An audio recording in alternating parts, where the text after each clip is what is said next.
As I mentioned, XD was created with speed in mind, and part of designing at the speed of thought includes the ability to reuse elements and apply global changes quickly as you do your work. Let's focus on a few of those features now. I'm going to switch back over into design mode here in the upper left-hand corner, and next I want to come over and open up my Assets panel. I can do that here in the lower left-hand side of the application by clicking on the icon towards the top. Notice I have the ability to define colors, character styles, and components.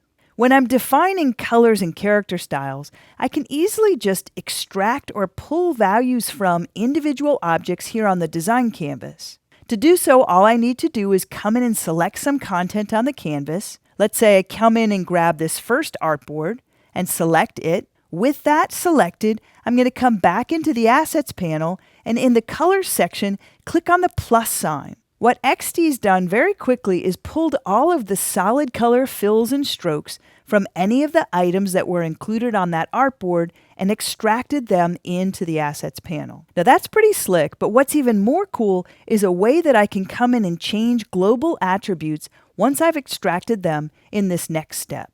To begin with, let's go ahead and move our content here towards the right so that I can see it a bit better.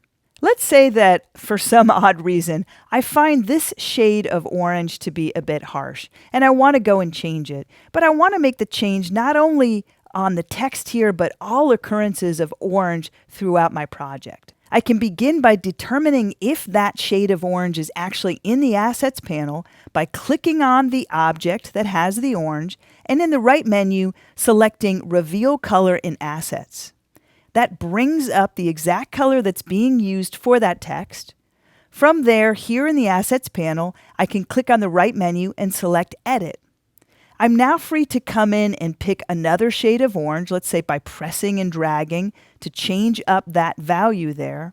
Alternatively, I can just come in and enter an absolute hex value if I know of one I'd like to use. Now, I can't swear that's a better shade of pink now instead of orange. But notice what happened. It not only changed the value of the text that I had selected, but it changed other occurrences of that same shade of orange throughout the project. It's basically looking for the occurrence of that color value anywhere in my project and changing it to the new value that I've defined. This same behavior works for character styles and text as it does for colors. So as your design becomes more and more complex with multiple objects and artboards, this can be a real productivity trick. Let's move on to the next step where we focus on fixed elements.